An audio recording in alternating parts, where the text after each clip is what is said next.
DKP news channel पर आप सभी सुधी दर्शकों को सुमन का प्यार भरा नमस्कार। आदि गुरु भक्त वत्सल भगवान शिव की प्रेरणा से देहरादून गढ़ी कैंट स्थित स्वयंभू श्री टपकेश्वर महादेव मंदिर में अचानक 16 अप्रैल 2022 शनिवार के दिन पहुंच गया। मंदिर के मुख्य पुजारी दिगंबर भरतगिरी महाराज से मिला एवं उनसे इस मंदिर के फुल कवरेज के लिए इजाज़त मांगी, क्योंकि यहाँ कैमरा प्रतिबंधित है। भरतगिरी महाराज स्वभाव से कोमल, उच्च व्यक्तित्व, सहृदय एवं कुशल व्यवहार के धनी हैं। उन्होंने बताया कि आज पूर्णमासी है। आज का मुहूर्त काफ़ी शुभ एवं लोक कल्याणकारी है। पूर्णमासी के दिन पूजा अर्चना की विशेष महिमा है। उन्होंने कैमरे की इजाज़त दे दी एवं संध्या 5:30 बजे मुझे बुला लिया। भगवान शिव का श्रृंगार एवं आरती के फुल कवरेज की भी इजाज़त दे दी। इसके लिए हम हृदय की गहराई से उन्हें आभार सहित धन्यवाद प्रकट करते हैं। इस वीडियो में हम भगवान शिव के श्रृंगार से लेकर आरती का फुल कवरेज दिखा रहे हैं, जिसका आनंद आप मेरे YouTube चैनल देश के पहरेदार पर जाकर उठा सकते हैं। स्वयंभू श्री टपकेश्वर महादेव का साक्षात दर्शन कर आरती को देख सुन एवं भक्ति का आनंद उठा सकते हैं, इसे लाभ ले सकते हैं। आरती के उपरांत मैंने मंदिर के प्रधान पुजारी दिगंबर भरतगिरी महाराज जी का इंटरव्यू भी लिया है।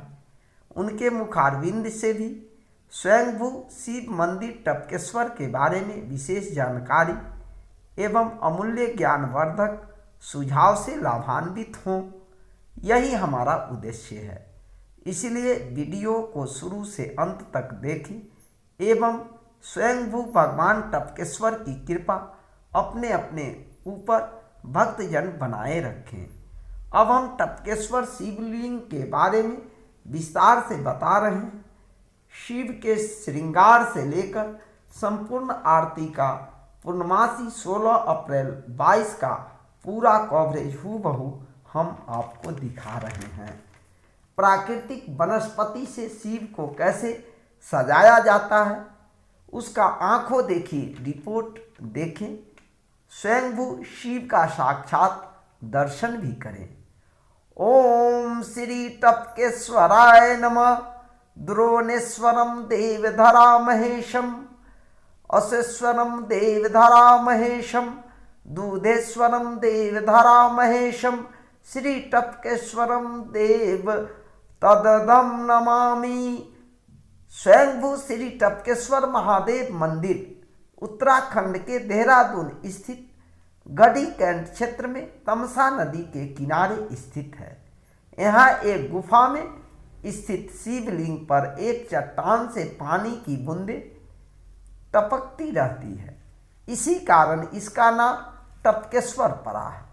शिवरात्रि के पर्व पर आयोजित विशेष मेले में श्रद्धालु बड़ी संख्या में यहाँ एकत्रित होते हैं और यहाँ स्थित शिव मूर्ति पर श्रद्धा सुमन अर्पित करते हैं। उत्तराखंड देहरादून को देवभूमि भी कहा जाता है। मान्यता के अनुसार देवता भी इस शिव गुफा में ध्यान किया करते थे, इसीलिए इसे देवेश्वर मंदिर भी कहा जाता है। इस गुफा से कलयुग तक दूध टपकता था, इसीलिए इस मंदिर को दूधेश्वर मंदिर भी कहा जाता है। बाद में कलयुग के प्रभाव से लोग दूध का गलत उपयोग करने लगे, तो भगवान शंकर ने दूध की जगह जल की धारा प्रवाहित की, जो गंगा जी का ही स्वरूप है। दूध की जगह पवित्र जल गिरने के कारण यह शिवलिंग टपकेश्वर महादेव के नाम से सुविख्यात हो गया। आज भी अनवरत जल की बूंदें गुफा से शिवलिंग पर टपकते रहती है, जिससे भगवान शंकर का अखंड अभिषेक होते रहता है। यह मंदिर लगभग 6500 वर्ष पुराना है। पौराणिक श्री टपकेश्वर मंदिर आदि अनादि तीर्थ स्थल है। महाभारत युद्ध से पूर्व गुरु द्रोणाचार्य जी अनेक स्थानों में भ्रमण करते हुए हिमालय में पहुँचे। उन्हें एक ऋषिराज मिले। उन्होंने ऋषिराज को दंडवत प्रणाम किया और अपना मनोरथ व्यक्त किया। मुनि बोले, वत्स द्रोण, निराश मत हो, अब शीघ्र ही तुम्हारी मनोकामना पूर्ण होगी। ऋषि बोले, हे द्रोण, आप ऋषिकेश की ओर प्रस्थान करें। गंगा और यमुना के मध्य में पवित्र तमसा नदी बहती है। पूर्व काल में इस नदी को देवधारा के नाम से जाना जाता था। इसी नदी के किनारे दिव्य गुफा है, जिस गुफा में तपेश्वर नामक स्वयंभू शिवलिंग विराजमान है। पूर्व काल में इसी दिव्य गुफा में देवतागण शिव आराधना किया करते थे और मनोवांछित फलों की प्राप्ति होती थी। हे द्रोण, आप भी उसी स्थान पर जाकर भगवान शंकर की आराधना करें। ऋषिकेश से गुरु द्रोण इस दिव्य गुफा में आ पहुँचे। कल कल छल छल करके बहती हुई पवित्र देवधारा नदी का पावन तट, जहाँ शेर और हिरण बैर भाव त्याग कर एक ही घाट में पानी पी रहे थे, यह देखकर गुरु द्रोण आश्चर्यचकित हो गए। आसपास गुफाओं में देखते हैं अनेक तपस्वी कठोर तपस्यारत थे। गुफा में प्रवेश करते ही गुरु द्रोण को सुख एवं शांति की अनुभूति हुई। उन्होंने भगवान शिव को जल एवं श्वेत पुष्प अर्पित किए। गुरु द्रोण और माता कीर्ति तपस्या में लीन हो गए। 12 वर्षों की घोर तपस्या के पश्चात भगवान शंकर स्वयंभू शिवलिंग के रूप में प्रकट हुए और बोले, वत्स द्रोण, मैं तुम्हारी तपस्या से प्रसन्न हूँ, वर मांगो। गुरु द्रोणाचार्य ने विश्व शांति के लिए धनुर्विद्या का ज्ञान मांगा। कहा जाता है भगवान शंकर रोज प्रकट होते थे और एक अध्याय धनुर्विद्या के बारे में गुरु द्रोण को पढ़ाते थे। धीरे धीरे गुरु द्रोण को संपूर्ण अस्त्र शस्त्र का ज्ञान प्राप्त हो गया। गुरु द्रोण ने कौरव एवं पांडव को देहरादून के इसी क्षेत्र में अस्त्र शस्त्र की शिक्षा दिया करते थे। तत्पश्चात संतान प्राप्ति हेतु द्रोण एवं उनकी पत्नी कीर्ति भगवान शिव की पूजा अर्चना करने लगे। कुछ समय बीतने के बाद भगवान शिव भूमार्ग से प्रकट होकर भगवान भोलेनाथ ने कीर्ति को पुत्र प्राप्ति का वरदान देकर अंतर्ध्यान हो गए। कुछ दिन बाद माता कीर्ति के गर्भ से सुंदर, तेजस्वी और हिष्टपुष्ट बालक ने जन्म लिया। जन्म लेते ही उसकी आवाज़ अश्व की तरह थी और दूर दूर तक उसकी आवाज़ गूंजी। देवताओं ने पुष्प की वर्षा की। अश्व की तरह आवाज़ होने के कारण इनका नाम अश्वत्थामा पड़ा। टपकेश्वर की गुफा अश्वत्थामा का जन्म स्थली एवं तप स्थली भी है। एक दिन अश्वत्थामा घूमते घूमते जंगल में पहुंच गए, जहां कुछ अन्य ऋषि कुमारों से इनकी दोस्ती हो गई। ज्ञातों की माता कीर्ति के स्तन से दूध की एक बूंद भी नहीं निकलती थी और न ही उन्हें गाय थी। इसीलिए उनकी माँ चावल से निकले मार, जिसे अंग्रेजी में गुरुएल कहते हैं, उसे पिलाया करती थी। अश्वत्थामा ने अपने सखा के घर प्रथम बार दुग्ध पान किया था। पीने में दूध मीठा एवं मधुर लगा। दूध पीते ही अश्वत्थामा को शक्ति का एहसास होने लगा। तब से अश्वत्थामा के मन में दूध के प्रति लालसा हुई।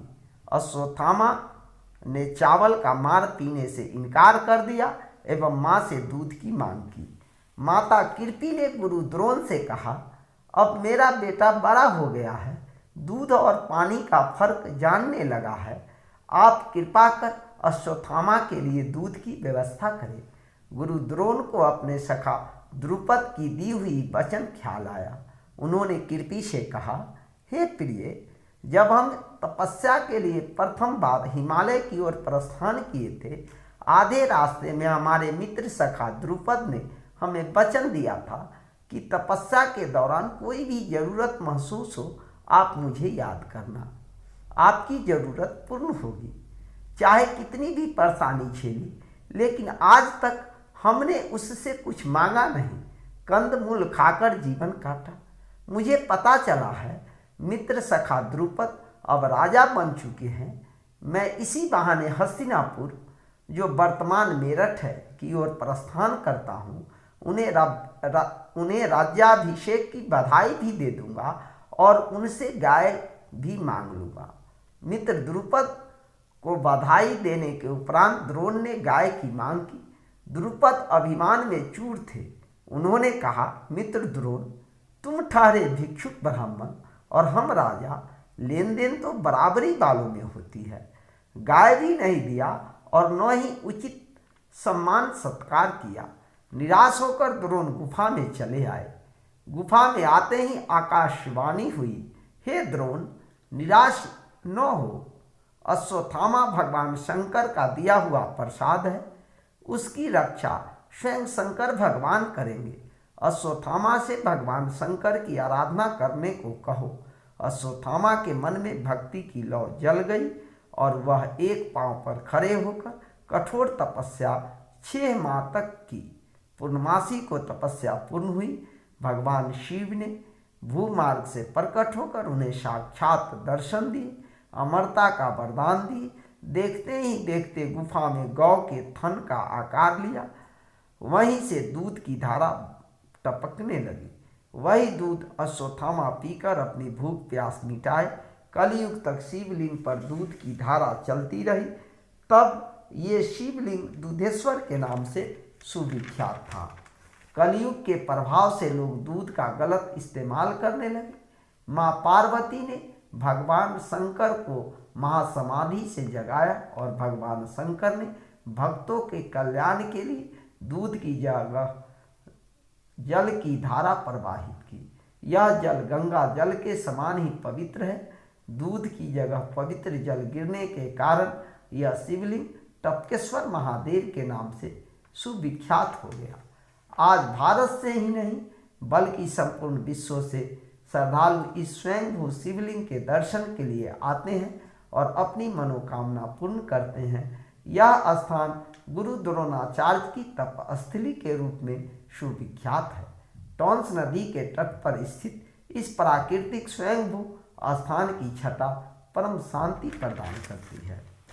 दी Tapkeshwar temple is situated on the Garhi Kent Road and is 30.7 km from Jolly Grant Airport, Dehradun, 9.7 km from ISBT Dehradun and 7.5 km from railway station Dehradun. You can get a taxi at the airport, a city bus or a three-wheeler near the ISBT or railway station, which will take you straight to the Tapkeshwar temple. Now you listen the complete evening prayer and the aarti.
सदा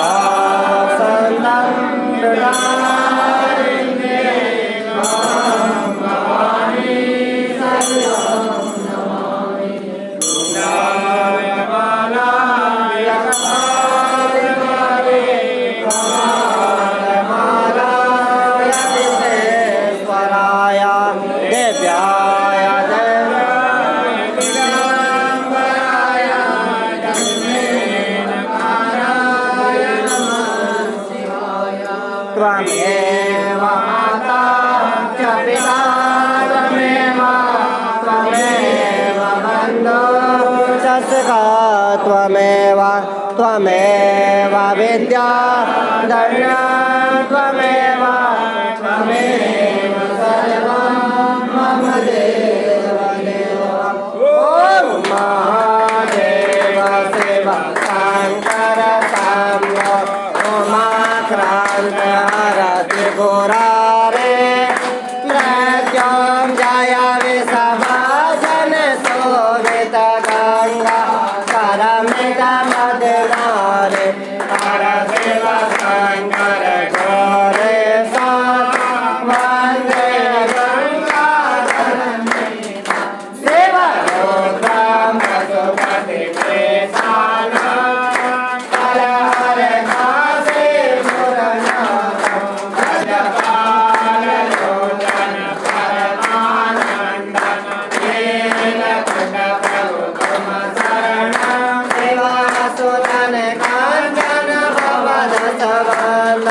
सेवा से प्रतिपाल ओम बाबा डम डम बाबा बोले शंकर जय शिव बारंबो जय शंभो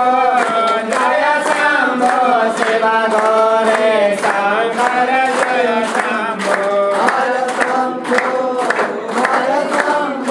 शिव गौरी शंकर जय शंभो। महादेव शिव शंकर शंभो उमाक्रान्त हरति पुरारे मृत्युञ्जय विषभाजन शोभित गङ्गाधर मदनारे हर शिव शंकर घोरे वन्दे गङ्गाधर शिव रुद्रं पशुपति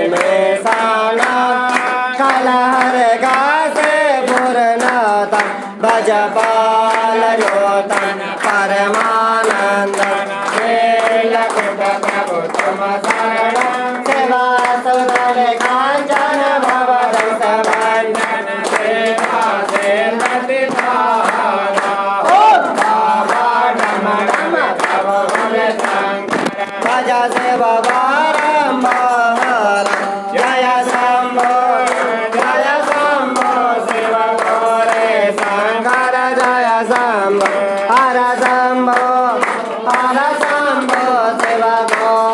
शंकर जय शंभो। ओम महादेव शिव शंकर शंभो उमाक्रान्त हरति पुरारे मृत्युञ्जय विषभाजन शोभित गङ्गाधर मदनारे हर शिव शंकर घोरे वन्दे गङ्गाधर शिव रुद्रं पशुपति कलहर कासे पुरनाथं भजपालयोतम परमानन्दं नीलकुट प्रभु तुम शरणं सेवा सुदर काञ्चन भवदंस वन्दन सेवा से प्रतिभारा ओम बाबा डम डम प्रभु भोले शंकर जय शिव जय शंभो शिव गौरी शंकर जय शंभो हर शंभो शिव गौरी शंकर जय शंभो। शिवम शिवा हर हरे त्योरे शिवा मम शिव में शिवा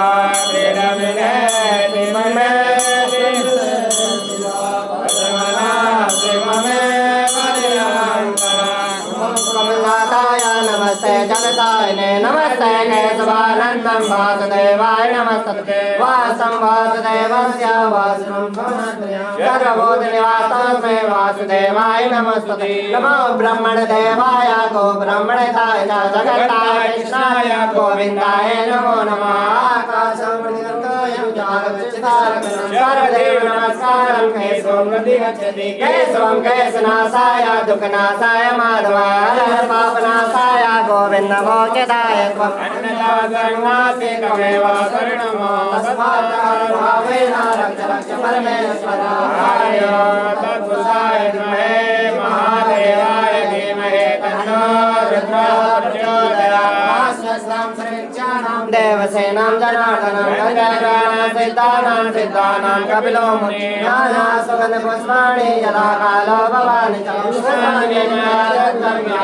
परमेश्वराय सायकाल संध्या योग्यां सर्वसुनासो नारायणाय हर नर्मदे हर शंकरे हर नागेश्वर महादेव की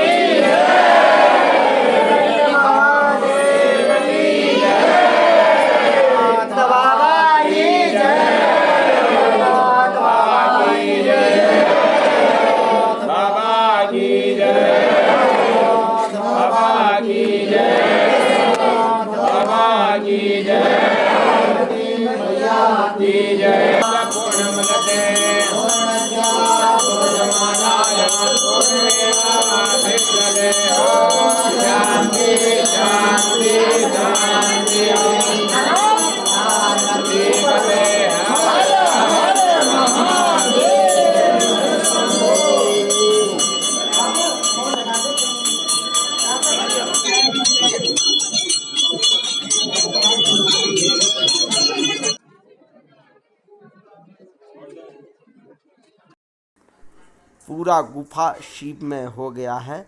श्रद्धालु एक एक कर प्रसाद ग्रहण कर रहे हैं। कुछ श्रद्धालु रुद्राक्ष शिवलिंग के समीप पूजा अर्चना कर रहे हैं। दर्शकों नमस्कार, DKP न्यूज पर आपका स्वागत है। अभी हम उत्तराखंड, जिसे देवभूमि कहते हैं, वहाँ हैं। हमारे साथ टपकेश्वर मंदिर के मुख्य पुजारी दिगंबर भरतगिरी महाराज जी हैं। ऐसे दर्शकों हम बता दें, यह मंदिर महाभारत काल से पूर्व का बना हुआ है। ये एक गुफा है जिसमें स्वयंभू शिवलिंग की स्थापना हुई है और यहाँ पर गुरु द्रोण पुत्र अश्वत्थामा, द्रोण की पत्नी कीर्ति और ऋषि महर्षियों ने, साथ साथ देवताओं ने भी यहाँ से अपने मनोरथ को पूर्ण किया है और तपस्या के बल पर कई सारी मनोकामनाएं पूर्ण हुई है। यहाँ दुग्ध की धारा भी बहती थी, जिससे दुधेश्वर नाम से भी यह मंदिर प्रसिद्ध है। देवेश्वर, तपेश्वर, टपकेश्वर आदि इसके अनेक नाम भी हैं। मान्यता के अनुसार यह मनोरथ सिद्ध शिवलिंग है। ऐसी मान्यता है कि जो इस शिवलिंग का दर्शन करते हैं उनकी मनोकामना पूर्ण होती है। तो दिगंबर भरतगिरी महाराज जी, आपको DKP न्यूज पर स्वागत है। सर बताएं हमारे दर्शकों को ये इस मंदिर की क्या विशेषता है, इसकी स्थापना और अब तक के क्रियाकलाप की जानकारी। ये प्राचीन आदि अनादिकालीन तीर्थस्थल है। टपकेश्वर महादेव मंदिर गढ़ीकेंड, देहरादून, टोंस नदी किनारे स्थित है और इस मंदिर का इतिहास देवताओं कालीन है और ये देवभूमि है। जिस दौरान देवता लोग इस देवभूमि पे जागृत अवस्था में रमण भ्रमण किया करते थे, उस दौरान देवता लोग इस गुफा में आके भगवान शिव का ध्यान किया करते थे। जब जब भगवान शिव की उन्होंने यहाँ आराधना की, ध्यान किया और जब जब उन पर संकट या कोई विपदा आई, भगवान शंकर की कृपा से उनके कष्ट यहाँ पे निवारण हुए और भगवान शंकर ने भूमार्ग से प्रकट होकर देवताओं को देवेश्वर के रूप में दर्शन दिए। और उस दौरान देवता लोग जो 7 बहरी नदी धारा, इसके बीच स्नान संध्या भी किया करते थे। तो उस दौरान ये नदी धारा भी देवधारा के नाम से जानी जाती थी, क्योंकि ये नदी का जल भी है, वनस्पतियों का जल आता है पहाड़ों से। इसमें भी स्नान करने से कई बीमारियां दूर हो जाती है। लेकिन वर्तमान आज वो स्थिति नहीं रही है, क्योंकि समाज ने सभी नदियों को घेरा हुआ है और नदियों को गंदा किया हुआ है, इसलिए अब वो बात नहीं रही।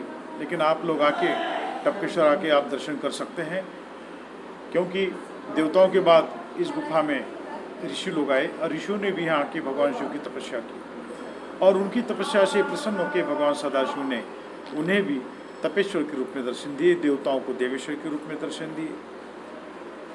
और उसी दौरान महाभारत की दोनों सेना के कुलगुरु आचार्य द्रोण पूरे हिमालय वर्ष का भ्रमण करते हुए वो भी यहाँ आए और उन्होंने भी यहाँ आके भगवान शिव की तपस्या की, क्योंकि ये उत्तराखंड ऋषियों की तपोभूमि है। द्रोण और उनकी पत्नी भी थी, माता कृपी भी साथ में सेवारत थी यहाँ। उन्होंने यहाँ तपस्या की महाभारत से पहले 12 साल। भगवान शंकर उनकी तपस्या से प्रसन्न हुए, कहा हे द्रोण, हम तुम्हारी तपस्या से प्रसन्न हैं, जो वरदान मांगना चाहते वरदान मांगो। तब द्रोण ने विश्व कल्याण विश्व शांति हेतु भगवान शंकर से धनुर्विद्या का ज्ञान मांगा। कहा जाता है भगवान शंकर रोज मध्य रात्रि को भूमार्ग से प्रकट हुआ करते थे और आचार्य द्रोण को अस्त्र शस्त्र के बारे में रोज का अध्याय यहाँ पढ़ाया करते थे। ऐसा करते उन्हें संपूर्ण धनुर्विद्या का ज्ञान यहाँ भगवान शंकर से यहाँ प्राप्त हुआ। बाद में उन्होंने कौरव पांडव को भी इसी क्षेत्र में प्रशिक्षित किया, यानी दोनों सेना यहीं तैयार हुई। और द्रोणाचार्य जी के पुत्र अश्वत्थामा उनकी जन्मस्थली और तपस्थली भी है। अरे देहरादून ये द्रोण नगरी गुरु द्रोणाचार्य जी के नाम से जाना जाता है। ये भगवान शंकर का ही आशीर्वाद था कि द्रोण ये कलयुग में नगर, ये परिसर, ये सारा तुम्हारे नाम से जाना जाएगा। और अश्वत्थामा की जन्मस्थली है। जब अश्वत्थामा का यहाँ जन्म हुआ तब माता कृपी के पास एक बूंद भी दूध नहीं था। बहुत कोशिश की लेकिन कहीं गाय प्राप्त नहीं हुई। तब तक चावल का पानी पिलाते रहे, आखिरी में बच्चा भी जान गया चावल का पानी है, तब उसने वो भी पीने से मना कर दिया और ऋषियों ने उसे दूध का स्वाद भी चखाया था। तो तब से उनके मन में दूध के प्रति लालसा पैदा हुई और माता कृपी भी परेशान रही कि मेरा बेटा होने के बावजूद भी, मेरा पुत्र होने के बावजूद भी मैं इसकी मनोकामना पूर्ण कर नहीं पा रही है। प्रभु, ये मेरी कैसी परीक्षा की घड़ी। उसी दौरान द्रोणाचार्य जी आए और द्रोण से उन्होंने कहा कि हे स्वामी, अब हमारा बेटा बड़ा हो चुका, अब ये दूध और पानी को भी जानने लगा है, अब इससे अधिक झूठ बोलना हमें ठीक नहीं होगा। कृपा करके आप अश्वत्थामा के लिए कहीं से दूध की व्यवस्था करें। तब द्रोण ने कहा कि हे प्रिय, मुझे एक प्रसंग याद आ रहा है।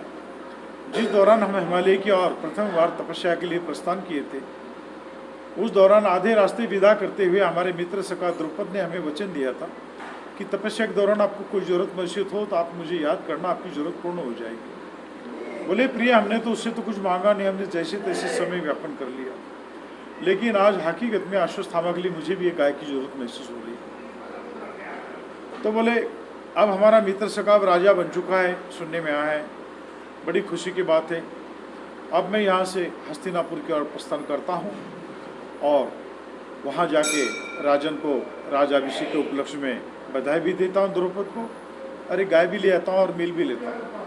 वहाँ गए, राजन को बधाई दी, तपस्या का वृत्तांत सुनाया और वो वृत्तांत सुन के राजन जो तो उन्हें लगा हमारी कोई प्रशंसा नहीं की, अंदर अंदर ही कुपित हुए और बोले हे द्रोण, तुम बड़े शिव भक्त हो, तुम पे भगवान शिव की असीम कृपा है, तुम्हें अस्त्र शस्त्र का ज्ञान मिला, तुम संतानहीन थे, तुम्हें पुत्र मिला, तुम ज्ञानहीन थे, तुम्हें धनुर्विद्या का ज्ञान मिला।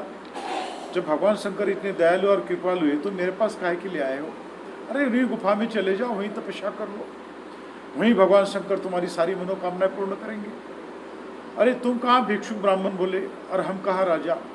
अरे लेन देन तो बोले बराबरी के साथ होती है। और गाय देने से मना कर दिए, उचित सम्मान सत्कार भी नहीं किए और द्रोण निराश होकर इस गुफा में आए। गुफा में आते ही आकाशवाणी हुई कि हे द्रोण, निराश ना हो, अश्वत्थामा भगवान शंकर का दिया हुआ प्रसाद है, उसकी रक्षा स्वतः शंकर भगवान करेंगे। अश्वत्थामा से कहे कि वो भगवान शिव की तपस्या करें। तब अश्वत्थामा ने यहाँ एक पाँव के बल पे खड़े होके भगवान शिव की यहाँ तपस्या आरंभ की, भक्तियों घटियों के साथ। हे भगवान, जब तक आपके दर्शन नहीं होंगे तब तक मैं यहाँ से हटूंगा नहीं, और जब तक मुझे दूध प्राप्त नहीं होगा तब तक एक पाँव में धरती पर रखूंगा नहीं। तपस्या करते करते 6 मास व्यतीत हुए। पूर्णमासी की रोज उनकी तपस्या पूर्ण हुई और भगवान शंकर ने उन्हें पूर्ण रूप से भूमार्ग से प्रकट होकर पूर्ण रूप से साक्षात दर्शन दिए। और दूध प्राप्ति का वरदान दिए, अजर अमरता का वरदान दिए। देखते देखते गुफा ने गौ के थन का आकार लिया, वहीं से दूध की धारा आई, वही दूध अश्वत्थामा पिए और अपनी भूख प्यास मिटाए। बाद में दूध का सिलसिला यहाँ कलियुग तक चलता रहा। तब तक ये शिवलिंग दुधेश्वर के नाम से विख्यात रहा। कलियुग के लगते ही उस दूध का गलत इस्तेमाल होना, भगवान का नाराज होना और वो दूध था वो पानी रूप में बदल जाना। हजारों सालों से इस स्वयंभू शिवलिंग के ऊपर निरंतर जल की बूंदें टपकती है और इस स्वयंभू शिवलिंग का अखंड अभिषेक रात दिन होता रहता है। और इसीलिए स्वयंभू शिवलिंग को आज टपकेश्वर के नाम से जाना जाता है। पूरे भारतवर्ष से यहाँ भक्त लोग आते हैं, टपकेश्वर महाराज का दर्शन करते हैं। द्रोण की, अश्वत्थामा की, माता कृपी की, जैसे भगवान शंकर ने देवताओं की यहाँ मनोकामना पूर्ण की, इसी तरह भगवान शंकर आज भी जो भी भक्त लोग आते हैं भगवान शंकर का पूजन करते हैं, ध्यान करते हैं। भगवान शंकर पात्रता अनुसार आज भी सबकी यहाँ मनोकामना पूर्ण करते हैं। आप भी यहाँ पे आइए, टपकेश्वर आइए, देहरादून आएंगे तो, और देहरादून उत्तरांचल का भी आप दर्शन करें। उत्तरांचल भी बहुत सुंदर है, यात्रा भी यहाँ बद्रीनाथ, केदारनाथ, चार धाम की यात्रा भी है। हरिद्वार है, ऋषिकेश है, मसूरी है, यहाँ बहुत अच्छी अच्छी जगह घूमने के लायक है और आध्यात्मिक रूप से भी बहुत सुंदर है, ऐतिहासिक है, पौराणिक है। आप लोग टपकेश्वर आइए, तभी आपको महसूस होगा कि हकीकत में देवताओं का और ऋषियों का यह स्थान है। देवताओं की देवभूमि है और ऋषियों की तपोभूमि है। जब आप आएंगे और एक पल के लिए भगवान शिव का थोड़ा सा आप ध्यान करेंगे, तभी आपको महसूस होगा। आप आइए, टपकेश्वर महाराज आपका कल्याण करेंगे। अकाल मृत्यु वह मरे जो काम करे चंडाल का, काल उसका क्या करे जो भक्त हो टपकेश्वर महाकाल का। टपकेश्वर भगवान की शरण जो भी आता है, टपकेश्वर महाराज सदैव भक्तों का कल्याण करते हैं और रक्षा करते हैं। हरिओम। दर्शकों, आपने महाराज भरतगिरी जी से सुना, जो यहाँ पर देवताओं का मनोरथ तो सिद्ध हुआ ही, ये तपस्थली उनके लिए भी रहा, गुरु द्रोण के लिए भी रहा, उनकी पत्नी कृपी के लिए रहा और उनके पुत्र अश्वत्थामा के लिए, और कई ऋषि मुनि का मनोरथ यहाँ पूर्ण हुआ। और आज भी साक्षात शिवलिंग के दर्शन मात्र से लोगों की मनोरथ पूर्ण होती है। जैसा कि मुझे ज्ञात है, 1998 में यहाँ आए और तब से लेकर अब तक का आपके द्वारा क्या क्या उत्थान और विकास हुआ? ऐसा है, हम तो कौन होते करने वाले, ये सब भगवान शिव की कृपा है और भगवान शिव का आशीर्वाद है और सभी भक्तों का सहयोग है। भक्त लोग आते रहे, भगवान शिव का दर्शन करते रहे, भगवान शिव की उन पर कृपा होती रही। हमारे महाराज जी श्री महंत मायागिरी जी महाराज, उनका आशीर्वाद हमें प्राप्त हुआ। हम लोग मेहनत करते रहे और भगवान शंकर हमें हर क्षेत्र में सफल बनाते रहे और धीरे धीरे करके यहाँ की आज जो भी आप व्यवस्था देख रही है, ये व्यवस्था इसी तरह भक्तों के सहयोग से यहाँ पे पूर्ण हुई और आज भी कई ज़रूरतें हैं, वो भी पूर्णता की ओर है और भी कार्य करते रहेंगे जब तक भगवान ने जीवन दिया है और काम करते रहेंगे। आने वाले भक्तों को यहाँ पे सुकून मिले, शांति मिले, यही हमारा भाव है कि जो भी यहाँ भक्त आए प्रसन्न होके जाए और भगवान सदाशिव सबका यहाँ कल्याण करे। यहाँ महाशिवरात्रि का भी बहुत बड़ा मेला लगता है, श्रावण मास भी यहाँ बड़ा धूमधाम से मनाया जाता है और श्रावण मास में एक बहुत विशाल एक शोभा यात्रा का भी यहाँ आयोजन होता है। अब की बार 9 अगस्त को होगा। 2 साल कोविड के कारण यात्रा हमारी नहीं निकल पाई, लेकिन अब की बार प्रभु की कृपा होगी तो अवश्य भक्तों का हम भगवान शिव के 11 रुद्र अवतारों का भी दर्शन कराएंगे, क्योंकि 21वीं शोभा यात्रा है और इसमें हेलीकॉप्टर से पूरे नगर पे और भगवान टपकेश्वर महादेव मंदिर के ऊपर गुलाब के फूलों से जो तो पुष्प वर्षा कराई जाएगी। आप लोग भी सब आइए, यहाँ दर्शन करिए, श्रावण मास में आइए, शोभा यात्रा में भी आनंद लीजिए। अभी जहाँ हम लोग बैठे हुए हैं बाबा, ये रुद्राक्ष का शिवलिंग शायद मैंने सुना है आपके द्वारा स्थापित, जरा इसमें भी 5151 रुद्राक्ष लगाए और ये भी भगवान शिव की कृपा है। उन्होंने हमें उस काम की ओर प्रेरित किया, नहीं तो मुझे कोई ज्ञान नहीं था इसके बारे में। कोशिश प्रयास करता रहा, बनाता रहा और आज ये भगवान शिव का एक अनोखा एक स्वरूप आपके सामने है अरे पूरे भारतवर्ष में मात्र ये टपकेश्वर महादेव मंदिर में ये दर्शन होता है। और ये हर माह की त्रयोदशी पे इनका श्रृंगार शिवलिंग के ऊपर किया जाता है। और साल में एक बार इनकी एक भव्य शोभा यात्रा का आयोजन में भी आकर्षण, और ये महाराज के बाद ही एक शोभा यात्रा की यहाँ परंपरा आरंभ हुई है, जिसे 21 साल इस साल पूरे होने जा रहे हैं। इसमें 5100 का 51 रुद्राक्ष लगा है। जब ये शिवलिंग के ऊपर धारण कराया जाता है और वहाँ की भव्यता और दिव्यता जो नज़ारा होता है उसको देख के मन गदगद हो जाता है। तो आप कभी आए तो त्रयोदशी के रोज़ आप लोग आए और इनका आप दर्शन करें, आपके सभी मनोरथ पूर्ण होंगे। ये गुफा के भीतर जो मेन मंदिर है, वहाँ भी कई मंदिर का निर्माण किया। ये पीछे की गुफा है वो गौरी शंकर गुफा है, जहाँ पे ऋषि मुनियों ने भगवान शंकर एवं माँ भगवती का भी वहाँ पे साक्षात्कार हुआ, उन्होंने दर्शन किए। और आज वहाँ पे पिंडी के रूप में भी है और मूर्ति के रूप में भी, अपने साकार रूप में भी वहाँ पे स्थापना की हुई, मूर्ति के रूप में भी और पिंडी के रूप में भी है। वहाँ पे भगवान शंकर और माँ भगवती एवं गणेश, तो गौरी शंकर के नाम से गुफा जानी जाती है और वो भी स्वयं हुए। और उसके अंदर फिर एक ध्यान गुफा है जिसके अंदर ऋषि मुनि बैठ के ध्यान भी किया करते थे। और उसके बगल में ही अश्वत्थामा का जन्म स्थान भी है। पहले वीरान था लेकिन उसे हमने सुंदर बनाया और अश्वत्थामा की एक प्रतिमा भी हमने स्थापित की, ताकि आप लोग आए और आपको ज्ञात हो जाएगा कि अश्वत्थामा का जन्म स्थान है। ये 6500 साल पुराना स्थान है जहाँ अश्वत्थामा ने यहाँ तपस्या की, जहाँ जन्म हुआ था। उसके बगल में हनुमान जी का मंदिर भी है, माता अन्नपूर्णा का भी है, गुरु कपिल मुनि महाराज भी है जो हमारे आराध्य हैं, लक्ष्मी नारायण भी है, दत्तात्रेय जी भी है, गणेश जी भी है और माँ सरस्वती भी है। और भी ऊपर भी तो आप देखेंगे हमारे गुरु जी श्री महंत माया जी महाराज की समाधि भी है, एक भगवान शंकर भी है, गंगाधर जिनकी जटा से जल चलता रहता है, पीतल की मूर्ति लगी है। और एक शिवलिंग भी ऊपर एक स्थापित है, भगवान देवेश्वर। आप लोग आएंगे तो यहाँ दर्शन ही दर्शन है। कभी आप आए तो देहरादून आके आप दर्शन करें, तभी आपको प्रतीत होगा। एक हनुमान जी का भी, हनुमान जी का भी है, नीचे हनुमान जी का भी है। बाहर भी नदी में एक विशाल हनुमान जी की मूर्ति है, संतोषी माता है, वैष्णो देवी है। पूरा दर्शन ही दर्शन है। उत्तरांचल में आप आएंगे तो पूरा दर्शन ही दर्शन है, भगवान ही भगवान। दर्शकों मैं बता दूं, ये गुरु द्रोण 12 वर्षों तक इसी गुफा टपकेश्वर में, टपकेश्वर शिवलिंग के नज़दीक अपनी तपस्या की थी और सारे अस्त्र शस्त्रों का ज्ञान लिया था। और उनके पुत्र अश्वत्थामा ने भी एक पैर पर खड़ा होकर भगवान शिव को प्रसन्न कर और दुग्ध गुफा से टपकने लगा था और जिसे उन्होंने शिरोधार्य किया था। बाबा अब देशवासियों के लिए कुछ संदेश दीजिए, वो बड़े मूल्यवान होंगे। बस भगवान से हम यही प्रार्थना करते हैं, 2 साल जो देश पे हमारे संकट रहा कोविड का, बहुत संघर्ष करना पड़ा, कई लोग चले गए। भगवान से बार बार प्रार्थना करते हैं कि भगवान उन सबको जो अपने चरणों में आस्थान देना और सभी शिव भक्तों की रक्षा करना, ताकि वो मंदिर में सदैव आते रहे, ये मंदिर की घंटियाँ बनी बजती रहे, मंदिर की रौनक बनी रहे और भक्तों का सदैव कल्याण होता रहे। बस यही देशवासियों से हमारी शुभकामना है कि आप लोग सुखी रहें और हर विघ्न से भगवान शंकर आपकी रक्षा करें।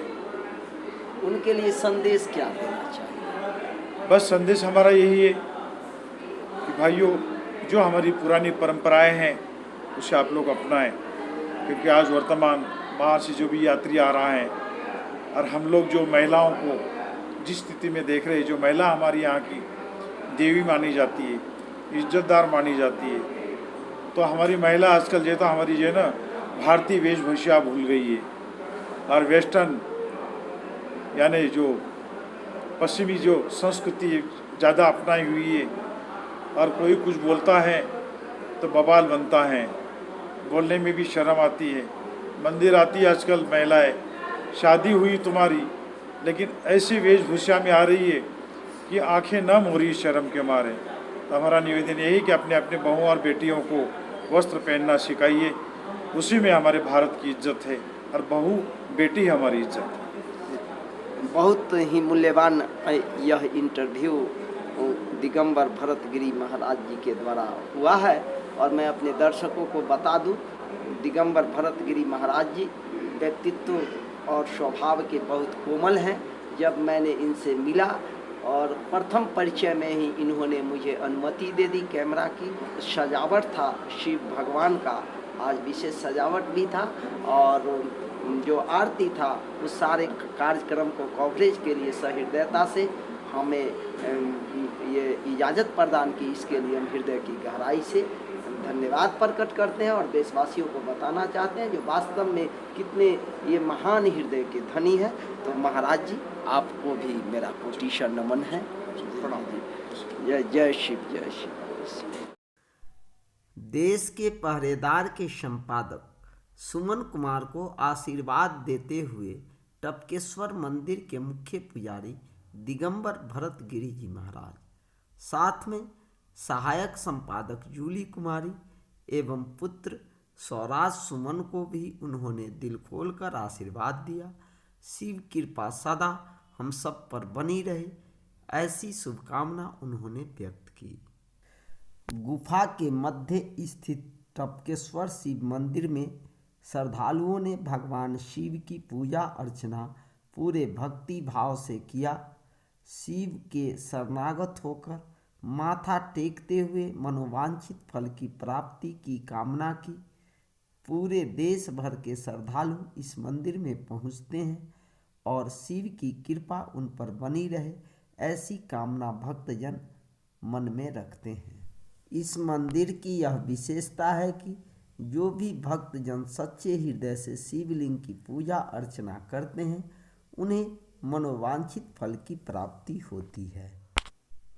108 श्री महंत मायागिरी जी महाराज जी के शुभ आशीर्वाद से श्री भरतगिरी जी महाराज को भगवान के श्रृंगार का विशेष शौक है। उन्होंने फूलों व मंदिर के आसपास होने वाले सुंदर पत्तों से नित्य सायंकालीन आरती से पूर्व भगवान श्री टपकेश्वर महादेव जी के श्रृंगार की परंपरा आरंभ की। धीरे धीरे प्रत्येक त्रयोदशी को विशेष श्रृंगार का कर्म आरंभ हो गया। भगवान श्री टपकेश्वर महादेव के मनोहारी श्रृंगार से प्रभावित होकर श्रद्धालुओं का समूह प्रत्येक त्रयोदशी को जुड़ने लगा और श्रद्धा भक्ति के साथ भजन कीर्तन, प्रसाद वितरण एवं भंडारे आदि की परंपरा आरंभ हो गई। एक दिन पुजारी जी को भगवान श्री टपकेश्वर महादेव के देवेश्वर स्वरूप के, जिसकी प्राचीन काल में देवता लोग पूजा किया करते थे, निर्माण की प्रेरणा हुई।